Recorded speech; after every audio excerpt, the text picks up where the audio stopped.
could all stand. Start the meeting with the prayer. Today, as the session opens, we pray for your presence will be before us and everyone who serves in the decision-making process of our city. We pray for your direction, which will lead our city to be strong and unified. May we continue the legacy of our founders. May we be granted this day of wisdom to make decisions which will be for the good of the city. We also pray for your special blessing on all those who are working to transform our city to make it a better place to live and work. Amen. Pledge of Allegiance.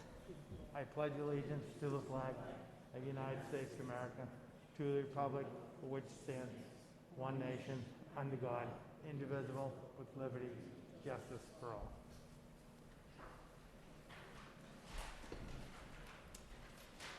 Roll call. Council Conklin.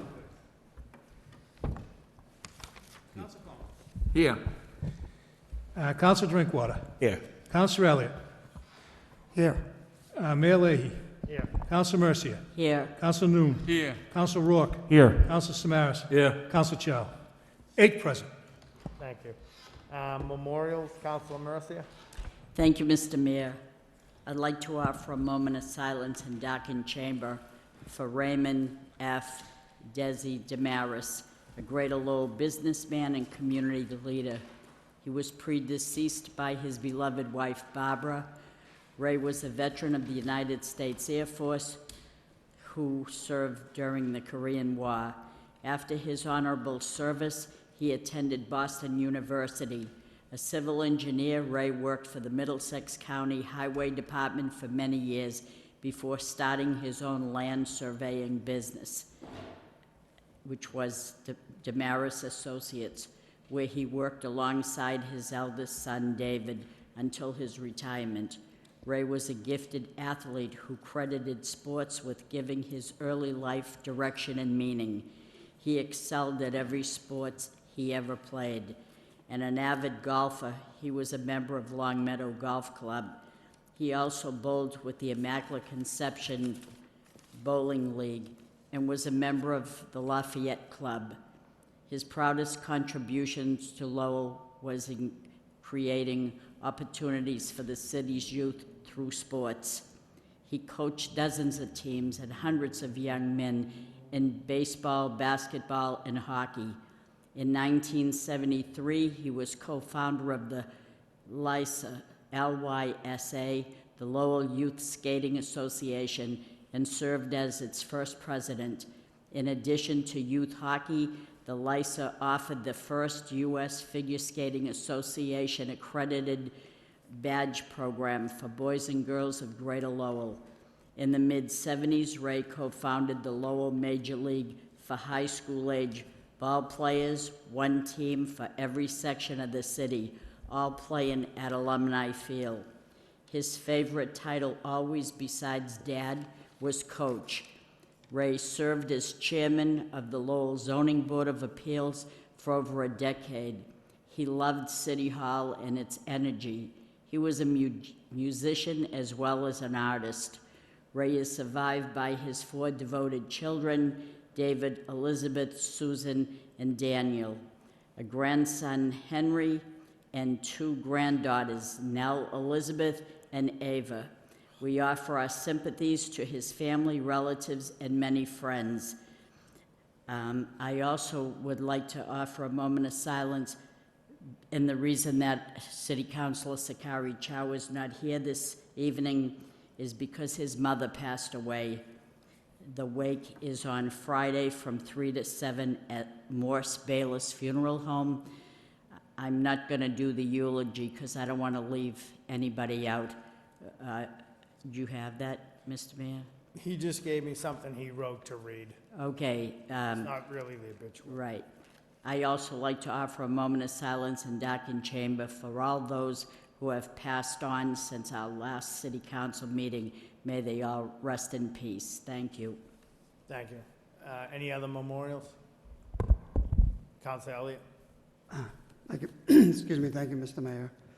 I'd like to offer a moment of silence in darkened chambers for Eileen McKenzie, 72, of Lowell, who died peacefully on Wednesday, November 10th, Lowell General Hospital. Eileen was born in Lowell on August 6, 1949, to the late William J. and Gracia M. LaPointe Auger. She was a lifelong resident of Lowell, graduated from Lowell High School. Eileen became an activities director working in several nursing homes throughout the Merrimack Valley. She enjoyed spending time with her friends. She had a great sense of humor and never passed up an opportunity to make someone laugh. She always enjoyed cooking and gardening. She will be forever loved and remembered by her two daughters, Lisa Hawks and her husband, Rainey O'Shea, and her husband, Michael. 4 grandchildren, Ryan, Erin, Caitlin O'Shea, and Mackenzie Hawk, along with several nieces and nephews. Eileen was a Pawtucketville Citizens Council member for about 25 years. She lived and raised her family in Pawtucketville. She had twins, they're now in their late 40s. She survived 2 floods, lived on Townsend Ave for 31 years. She had a great sense of humor and, again, never passed up an opportunity to make someone laugh. May she rest in peace. Thank you. Thank you. Any other memorials? Councilor Chow did give me something to read for his mother, if you don't mind. A tribute to his mother, Hem Hay. Loving, kind, compassionate, courageous, caring, and respectful for all humanity. That was his mother, grandmother, best friend, Hem Hay. She was born in the village of Canacharamas, Bavil, in the province of Battambang in 1932 to the rice and orange farmer parents, the late Hem and Mrs. Chow Keo. She was the eldest of 9 children. She was needed to take care of her siblings and work on the farm. Therefore, she did not receive an education. She lived through World War II, French and Japanese occupation, Cambodian independence, Cambodia Golden Age, the Vietnam War, and the horror of the Khmer Rouge killing fields. She married in 1956. Her husband, Simone Chow, was a local doctor who treated the poor farmers for free and charged extras for those who could afford it. Their father joined the army to protect his country, fighting the insurgents and rising communist Khmer Rouge in the rural areas. 1975, when the Khmer Rouge took over the country, his father was one of the first executed, as he was a prominent Army captain. His death left his mother with 7 children to raise in her own war-torn country. They lived throughout the Khmer Rouge regime. On many occasions, the brothers were torn away to be executed. The mother prayed for miracles, and her prayers were answered. The killings were intercepted and her sons released. 1979, she found the opportunity to escape the Khmer Rouge. She took her 7 children, leaving behind her parents and 8 siblings who chose to remain in Cambodia. On their own, with God's grace, she guided the children through the minefields in the jungles to the Thailand border and the refugee camps. With all 7 children and their families alive in America, his mom's legacy was 21 grandchildren, 16 great-grandchildren. Her legacy of public service also includes a son who's a registered nurse, 2 grandchildren who are nurse practitioners, and an RN. One grandson is in the U.S. Army, and 1 grandson currently serving as a U.S. Navy, in the U.S. Navy.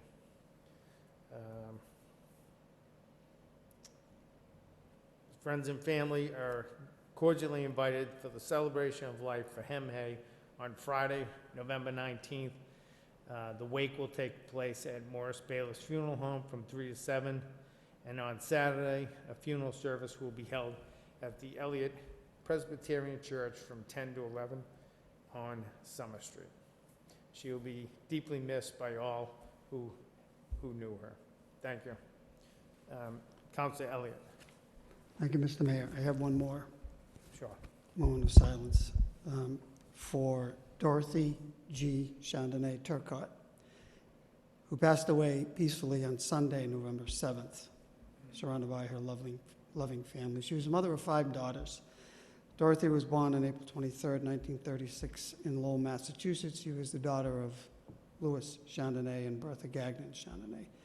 She's the wife of Rainey Turcott, who survives her for over 65 years. Together, they raised their family of 5 daughters in the Pawtucketville section of Lowell.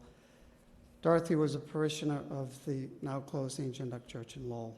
She and her husband were also involved as chaperones at the St. John Duck CYO. She was an avid bowler and participated in a women's league at the Valero Lane, former Brunswick, for 30 years. She was an active member of the Duville Ladies Guild. For many years, she assisted her uncle, Father Hervé Gagnon, OMI, in administrative work for the support of the Catholic missions in Haiti. Her greatest joys were spending time with her ever-growing family, as she always enjoyed visits by her grandchildren and her great-grandchildren, whether it was in Lowell or in Guilford, New Hampshire. She will be sadly missed by all. Thank you. Thank you. If we could darken the chambers.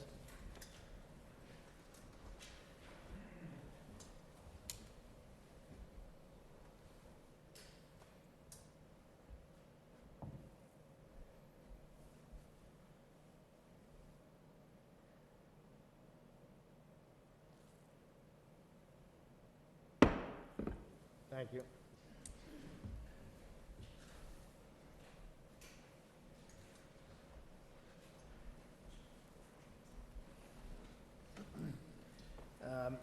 Next, mayor's business, communication, remote and Zoom participation. Need a motion to accept and place on file by Councilor Elliott, seconded by Councilor Rourke.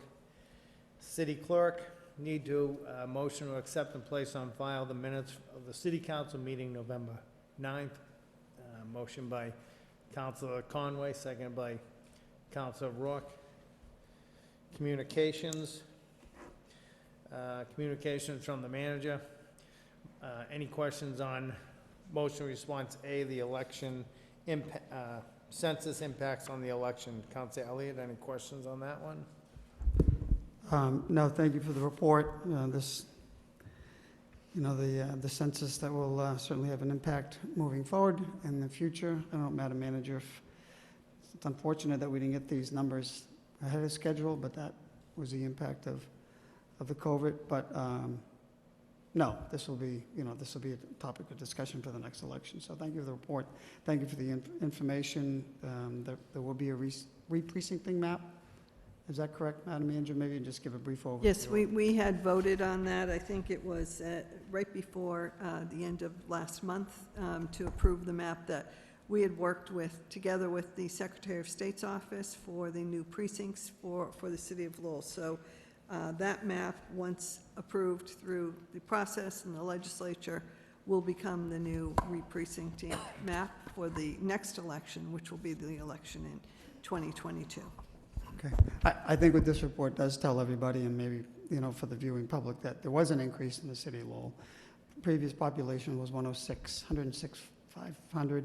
The new population is 115, almost 116,000. So, and the significance of counting every person, as we all know, is certainly the support that we get from Medicaid and, according to the report, SNAP, Supplemental Nutritional Assistance Program, and many other federal programs. Yes, Right. so it's almost 10,000 more people, which will translate to more assistance in the form of federal aid, because they do rely on the census data for many of their calculations. So thank you for the report. I think it's good information. Moving forward, this will be helpful. Thank you. Thank you. Any questions on the Pawtucketville master plan? Councilor Elliott or Councilor Rourke? Councilor Elliott?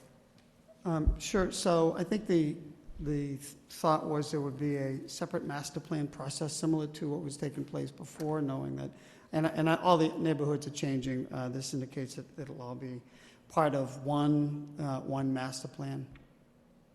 Yeah, that's correct, but with more particular attention to each neighborhood. I think the former one was a more general, city plan, the last one that was done. This This time, there will be attention paid to all neighborhoods, of course, including Pawtucketville and Centerville.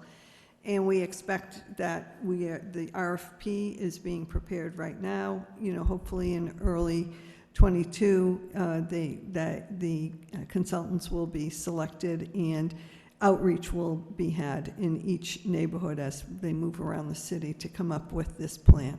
Okay, that was going to be my follow-up question, Madam Manager. When the master plan was done specifically for Pawtucketville, there were stakeholders throughout the city, I think, with the universities and such, but in large part, there were neighborhood representatives, so... Right, and that's very important as we move forward for a master plan for the entire city. But to again, really drill down on the neighborhoods. Okay, all right. Okay, I know it's not going to be for a while, but I guess, how will that outreach take place? If I can just take it one step further. Yeah, Christine McCall is here, so maybe she can address that.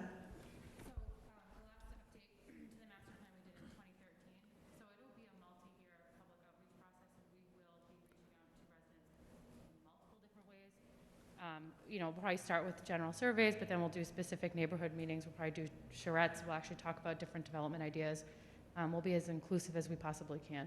I mean, we did get a lot of grant funding, so we can be very robust in our outreach efforts to meet people where they're at. So while I can't get into the specific details of the outreach, we're still trying to work out, but there will be steering committees, and so there will be a lot of stakeholder participation outside of the city, and it's, aligning city plans and city departments, but also engagement from neighborhoods and other stakeholders. All right, that's good to know, steering committees and neighborhood involvement, so thank you for the report. Thank you. Any other questions? Council Rourke? Yeah, thank you. Yeah, and that sounds good. And hopefully, I know Madam Manager said that, more emphasis on separate neighborhoods.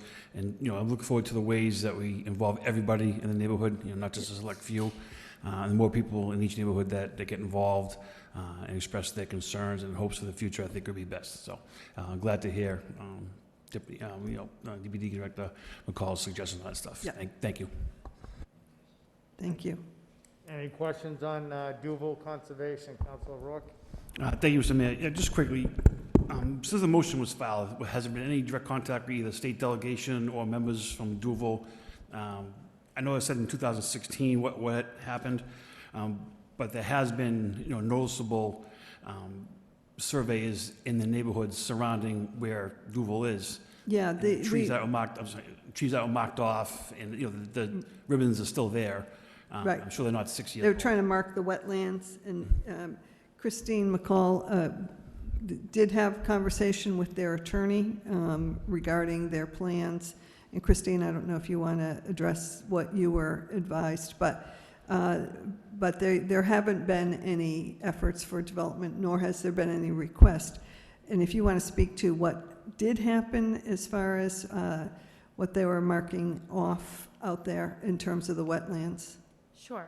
So in 2016, the Sisters of Charity Ottawa did submit an application to the Conservation Commission for an abbreviated notice of resource area delineation. And so that's in addition to delineating wetlands, bordering vegetated wetlands, isolated wetlands, it also is property lines. It's not just one large piece of property out there. That, even though they've delineated and the commission agreed on where the resources areas are, it's not a permit for development. And in the past has been used by property owners to file with the city to not pay full property taxes on undevelopable property. I cannot speak to any surveyors or who they would be out there now. I have no idea if they are part of, they were hired by Duville or if they were hired by the sisters. But when I spoke to the attorney, who is the attorney representing the sisters but also serves on the Duville board, said they have no development plans. Don't see any now, and they don't see any in the future. I did offer DPD's expertise to talk to them about what the benefits of a conservation restriction are, so if they are interested, they know we're available, and they would give us a heads up should they look to develop the land, but as of right now, the sisters have no interest in selling or developing the property. And I think the reason for the motion and, the 15 or 20 residents that came down, was to be proactive, right? And not wait until something is filed and have 200 people here. And again, going back to, so the speakers had mentioned grants that were available, and to Commissioner McCall's ideas of, conservation restrictions and, why they're good things and things like that. It's just the idea, again, of being much more proactive than waiting for something to come to a board, and that really sets the neighborhood off, Yeah, we agree in that. I think the outreach to their council to let them know, one, that this was an issue in the city council, and then two, to ask him specifically what plans that can he share, if there are any. So I think it seems like a good conversation. Right now, again, no plans, they have no plans to do anything. They didn't take us up on the offer to pursue more information on the conservation, restriction, but the offer's there for them. Yeah, They there's want to pursue it. about 10, 11 acres that our city owned that is in that area, but the abutting areas to the neighborhood is all owned by the sisters, correct? Yes. Okay, yeah, and again, I know it's, And I think Duville owns some too, right? So the Duville, sisters own yeah. land and Duville has land as well. Yes. okay. Again, yeah, and it's just, and maybe it's the new year comes along and Right. maybe that offer could be made that, hey, look, there's money available to purchase it from the city, that the city doesn't have to pay for it through a grant process that can just once and for all, end the speculation, or every time you see, a surveying company up and down Topman Road and things like that. So, thank you. Right. Thanks. Anybody else? Thank you. Any questions on Starbird, Andover Street, Mount Vernon properties? Councilor Mercia? Thank you, Mr. Mayor. Through you to the city manager, I not only want to thank you for the report, quite lengthy, very right to the point, but I also want to thank the DPW and all the people that were responsible, city employees who, jumped to the opportunity to make things happen here. I think that's what I tend to do every now and then, is to look at problem property that people call me about. It seems like they have concerns in their neighborhood, such as 318 Andover Street. And I want to give a little synopsis of what we learned, that the person is in a nursing home, that his family has trouble with the appropriate upkeep. The city is watching this property very carefully, and when the overgrowth is there, we take it upon ourselves to clean the property, but it also takes, they more or less pay for it out of the, it's put in a lien, so I don't know how long we can continue to do that, and I don't know if there's how much time we give them, or I know if it were me and I couldn't afford the property upkeep, I think I'd probably want to sell it, and I have in the past brought forth properties that couldn't maintain it, and they ended up selling it to people that really did a magnificent job. One was on Clark Road, another on the other end of Andover Street. Now we're talking about 20 Starbird Street. It was quite a problem for quite a long time. The building commissioner issued a demolition permit, but unfortunately they couldn't act upon it because of the fact that there was so much hoarding going on in the property that they have issued to people to clear that. Luckily, in July, new owners took over, and the new owner is the daughter of the former owner, and she has hired a dumpster to clean it out. They removed all the, what they could from the property, and the property will be demolished. So that's a good thing. Rather than see an eyesore, the city acted wonderfully. Now, as far as the Mount Vernon property, city-owned property, people were using it to store cars there, and the cars are all gone, from what I understand. They addressed that, cleaned it out the best that they could. There are still 2 trucks there and 2 plows. I don't know who owns it, but that's where we're sitting. That's right on Mount Vernon Street at the former Friends Lumber property. So I thank the city for all the work that's being done there. So I wanted to just say that I might have made a motion, but the city acted upon it, and I'm very grateful. Thank you so much. Thank you. Any other questions? Just a point of information. The person from Andover Street has been contacting our office, and I think that property has been sold.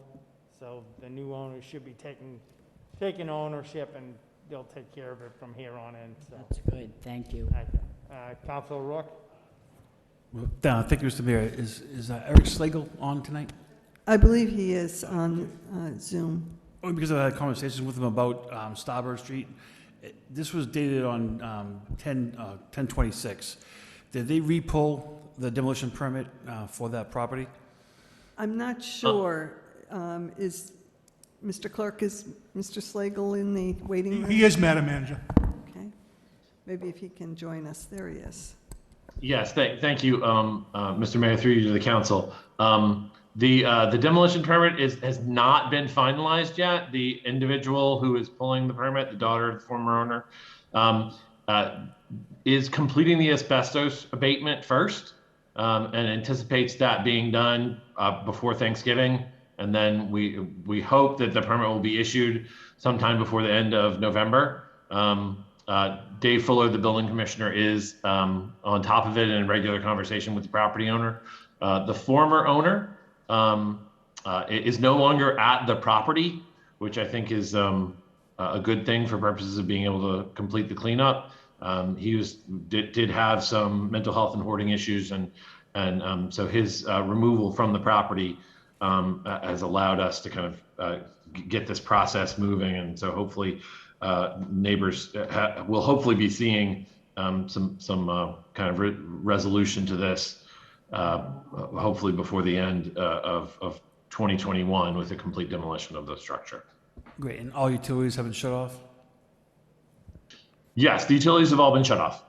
Great, thank you. It sounded like the asbestos abatement had to be taken care of before they could demolish the property. Yeah, their concern was electricity being still running into a Right. small part of the area and the house being in such disrepair, a fire hazard and things like that, but it's good to know all utilities are off. Thank you. Thank you. Any questions on rodent issues? Motion E. Councilor Rourke, is that yours too? Yeah, thank you, Mr. Mayor. So I think they're all good ideas. I know we have Mr. Slagle online still. The only concern I would ask is how the outreach go as far as notifying the residents of the email address, how to create the heat map and how people can look on it. I know, especially in certain parts of the city, it's more prevalent than others. But as stated before, this is more of a statewide issue that happens to happen in Lowell. So I think all this information is good. We just, hopefully how it will be dispensed to the public, and then the timeline for an exterminator. I know that has had success in other parts of the state. I think it would be actually very beneficial, to the East Pawtucketville neighborhood, and and also in other sections that have noticed obviously a increase in rodents. So, so just some ideas on, again, how do we get that information out? And, obviously not everybody watches the city council meetings, but I think it's a good step, important one, but just hopefully one that we can just get out to the public as much as we can, social media or, however. Thank you. Yeah, Sure, Mr. Madam. Mayor, we do want to get that information and start collecting the data so that we have not just anecdotes, but we can map it out. We're asking people to send pictures, specifics, so that we can start, having those data points to look at. And again, hiring an exterminator to deal with hopefully maybe sections or areas and not just one-off kind of approaches. But it will be important. So, how we try and push this out, whether it's through neighborhood groups or community groups, as well as, all of our social media outlets. It really is important. I wasn't exactly thrilled with the email address, but rodents at. Well, it definitely catches an eye, so. I think it was better than rats at. Right. Is it possible to mail out, or is it, Yeah, that's what versus we're looking 911 for, or something, because this is something that we could use ARPA funds for. So, that's, I know that is something that we've been examining in terms of Chris Haley, looking at some of those, and also, what has worked in other communities and proactively how we can address it. So it would just be helpful, and then education, of course, for a lot of people as far as what they can do, to prevent or not be contributing to any rodent issue. But it just would be very helpful if we had more specific information, because we really don't have much other than when something comes to the council, and so it would be helpful if people knew where to reach us, take a picture, send us an email so that we can start compiling this information. And also recently read that even some utility companies have partnered with cities if they have noticed, their employees, workers, and, especially construction when they're digging, if they have noticed, multiple rodents in a certain area where they start to work, they contact the city as well, so maybe something like that can, Exactly. Right. Yeah. Thank you. Thank you, Samir. Thank you. Any other questions? Any questions on the next motion response? F, Councilor Noon? Thank you, Mr. Mayor. Thank you, Madam Manager, for the report. I appreciate the report. May I ask that, I know that work need to be done in terms of, the constructions, as well as, making sure that, I hope that, we making sure that the communication, early communication be sent to the public, and or proper signage. If you have a road closing, have a signage there, detour where they go, so to speak. Those is important because I've noticed that in the past that sometimes when road closing, you don't have a detour sign as to where they go. I mean, that's not good, especially given all the traffic jam that we have in the city. So I thank you again for the report. Thank you, Madam Manager. Thank you. And with every permit application that's requested, they do have to submit a traffic management plan, and speaking with the commissioner and with the city engineer, just paying close attention to, the traffic management plan that they're asking for approval from. They did say that in some instances, especially National Grid, who's doing a lot of the work in the city right now and will be for a while, has been cooperative, especially around certain school areas, so that they don't start, and when there's pickup and drop off either at the beginning of the day or end of the day, so there's been some flexibility. So again, communication around these, but especially, as you say, proper signage and due notice to the public. Thank you. If I can just add one thing, Madam Manager. It should be relayed also to some of the concerns from the neighbors. When it says not to stop before 7, when they show up at 6:30 and they're unloading and they're talking and that's kind of a noise problem too. So 7 means 7, not 6:30, making the machines come off the trucks and all that. Thank you. Anything on motion response G, crosswalk request? Councilor Chow's not here. Any questions on that one? Any questions on DPW and League Coordination? Councilor Samaras and Councilor Rourke. Councilor Samaras? Thank you, Mr. Mayor. And thank you, Madam Manager, for the report. The report does talk about the league going under one leadership, which I think will help in communication with the city. And you do talk about that there are many volunteer opportunities for working on the parks to prepare the parks for the season. But these efforts would have to be coordinated in accordance with union regulations. I understand that, but the one thing, the purpose of this motion was to ensure that union issues don't become a stumbling point, and in other words, block many initiatives that could happen to prepare these fields properly. That's been my concern. That's been the concern of many people who have volunteered to take care of issues with the various fields in the city. I understand union issues have to be addressed, but also there is, with good dialogue, there's the ability to work together, and that's what we want to see. Thank you. Thank you. Councilor Rourke? Thank you, Mr. Mayor. Is there a way for Superintendent Cohan to maybe just send out a general email to league presidents or directors and say, I'll schedule a day, a half hour to go out with you to your area of where these sports are played? I remember, Councilor Conway talking about this a few years ago, of having a list of what can be done. We want every soccer field, baseball field, to look the same and to look, as presentable as possible. Obviously, there's some parks in the city that's harder to do than others, due to sprinklers and things like that. Some way we'll know which, maybe some fields need more attention than others. I wouldn't imagine it's that too difficult of a task. I'm sure, Superintendent Cohan has all the information, all the contact emails for people, and hopefully, we can just get that taken care of. And come April, when soccer and field hockey and baseball, softball all start, we can be ready to go. I'm sure, and I know he's been peppered with requests and questions and concerns all season long. So maybe something like this, again, being more proactive than reactive. Thank you, Mr. Mayor. We will certainly follow up with him, and, as the response said, he does meet with the leagues.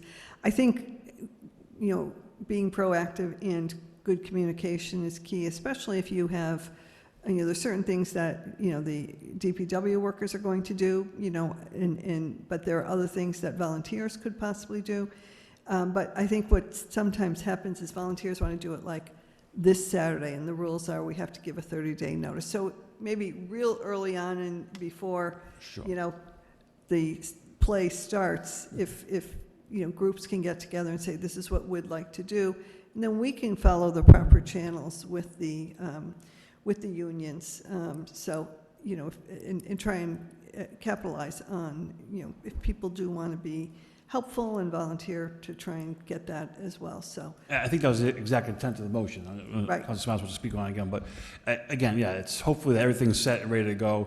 And just a quick question: when state grants come in for certain, whether it's Centerville, the Highlands, Pawtucketville, whatnot, and it goes to the city, is that still that go through parks and DPW to be attributed to where those monies that were granted go to? yeah, so it depends on what kind. So if it's a park grant, the application is specific as to which park is being applied.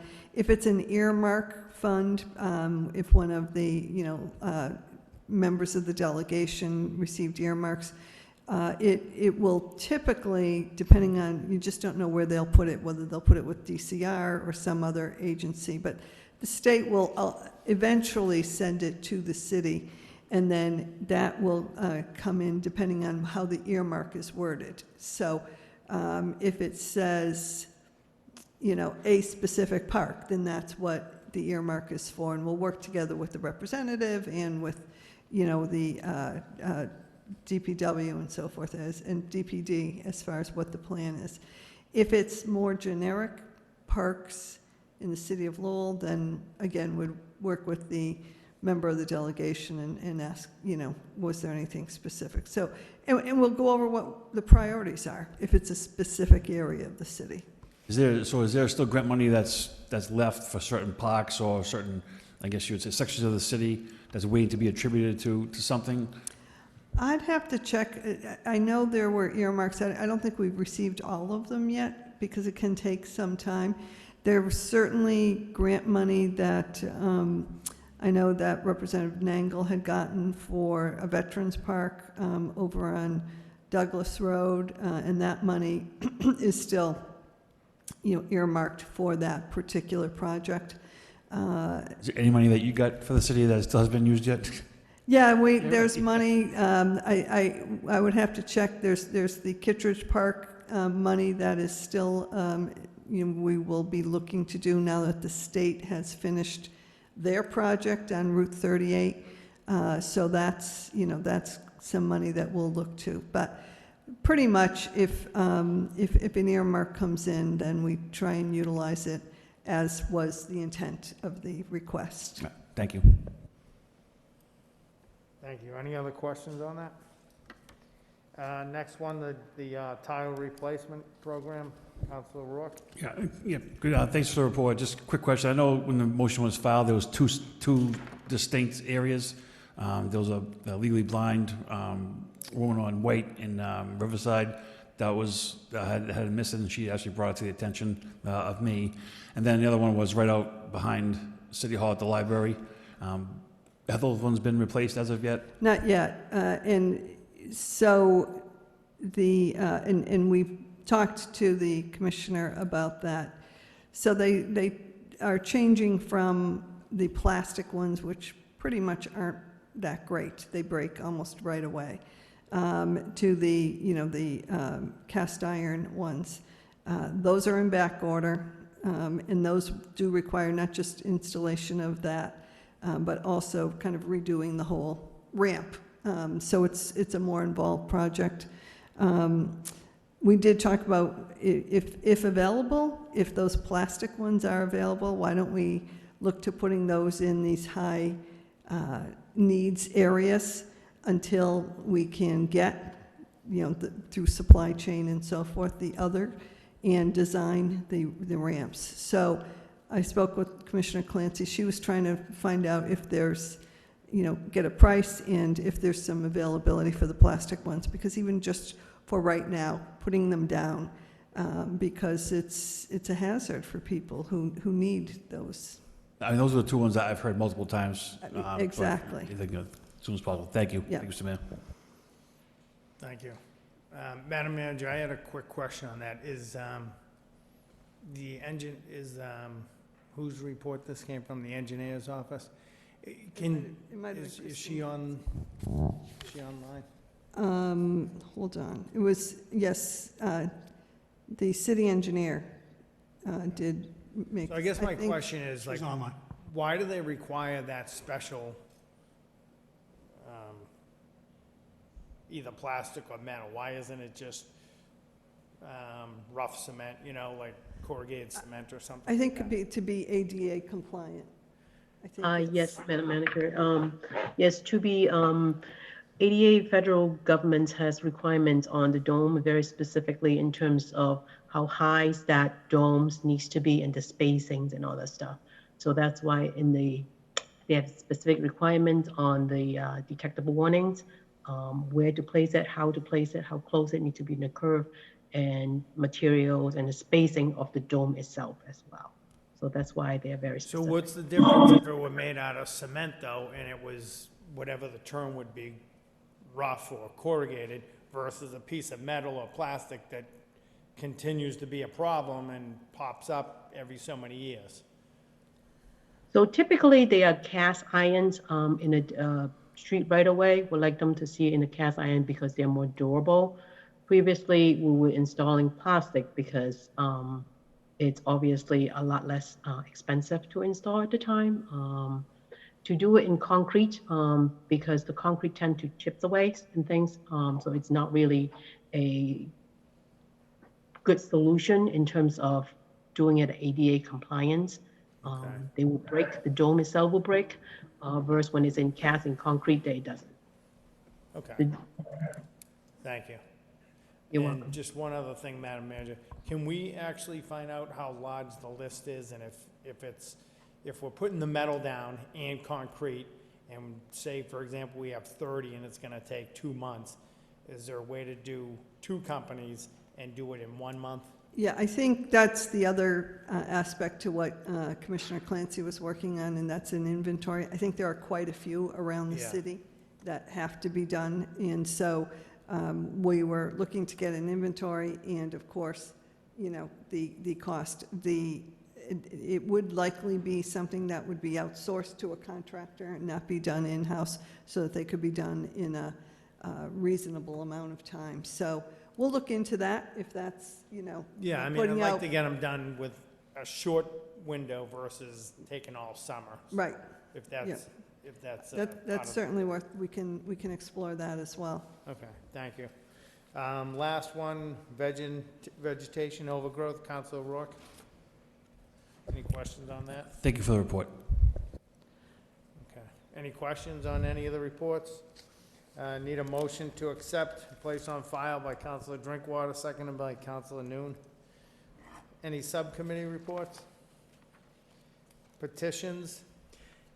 One miscellaneous, Rita Barry requests installation of a handicap parking sign in front of 24 Hampshire Street.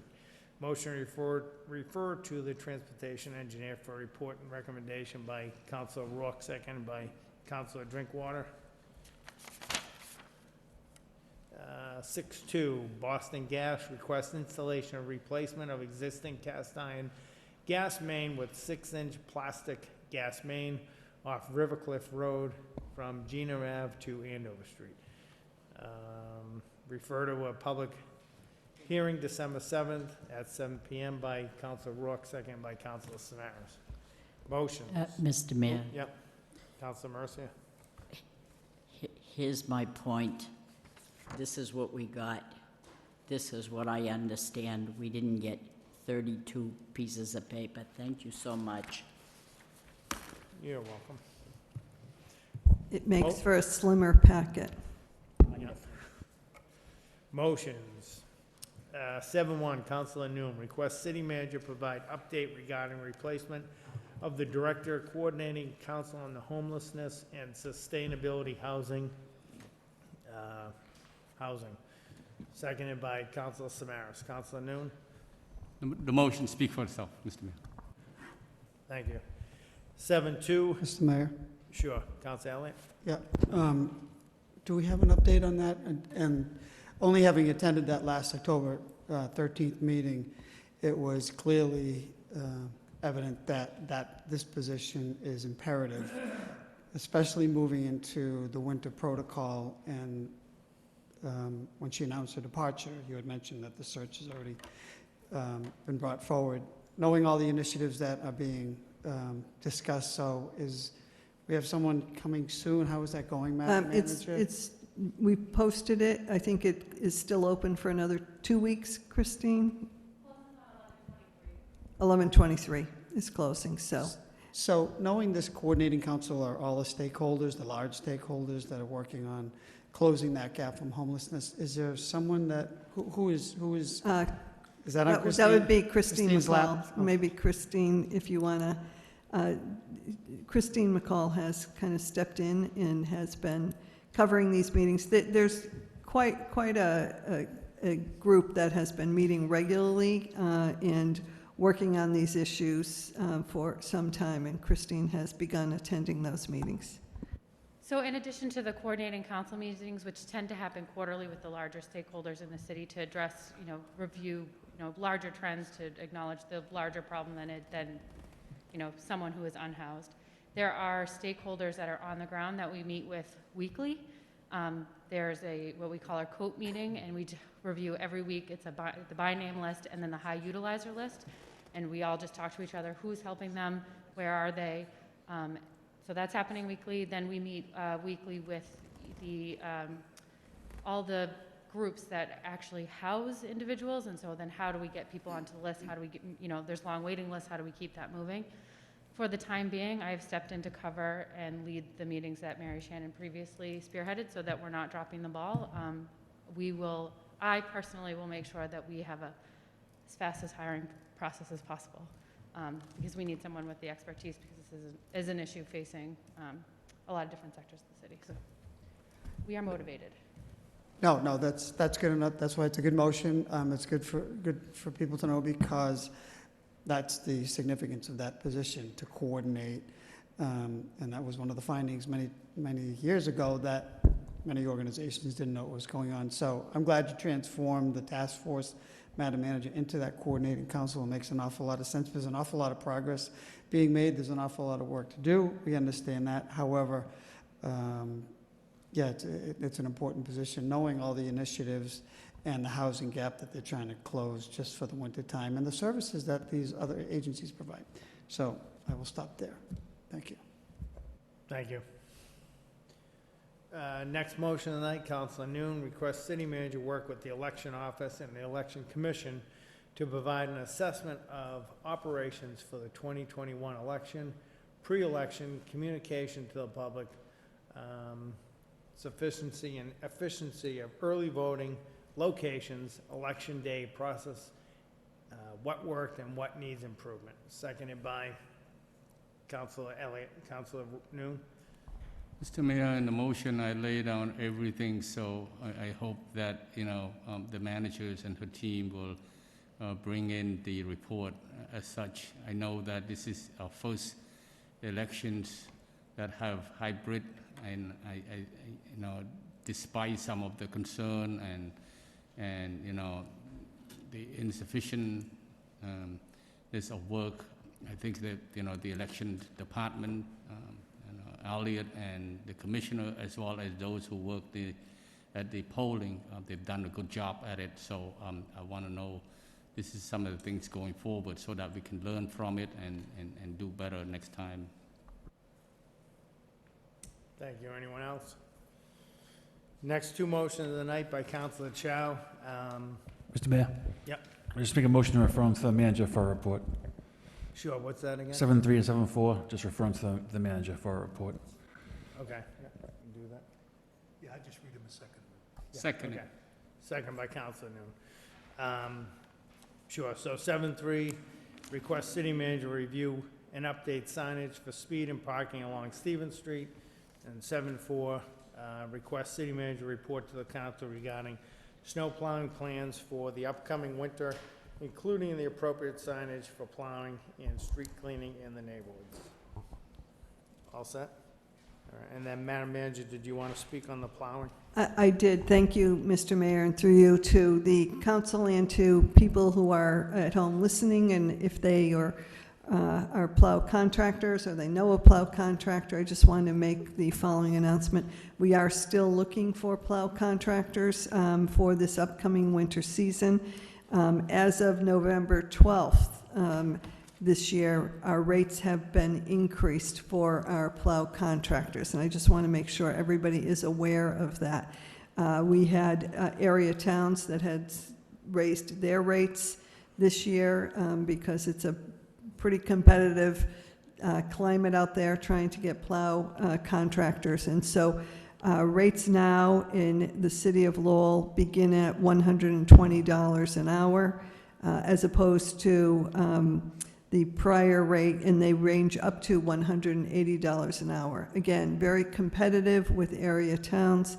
So anyone who's listening, please, and is interested, application packets are available right now at the DPW offices at 1365 Middlesex Street, or by calling 978-674-1800.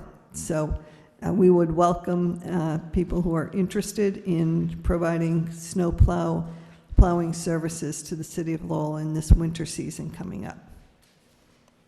Thank you. All right, any announcements, Madam Manager? Just one, I just want to give people a bit of an advance notice that the city of Lowell will be holding the City of Lights Parade the Saturday after Thanksgiving. That will be November 27th in downtown Lowell. As you know, COVID prevented us from having this last year, but the parade will be in full swing. So please come down. We'll mention it again next week, but bring the children. Santa Claus will be available, as well as activities during the afternoon, and the parade steps off at 4:30 on the Saturday following Thanksgiving. Thank you. Anything else? Motion adjourned by Santa Rourke, seconded by Santa Samaras.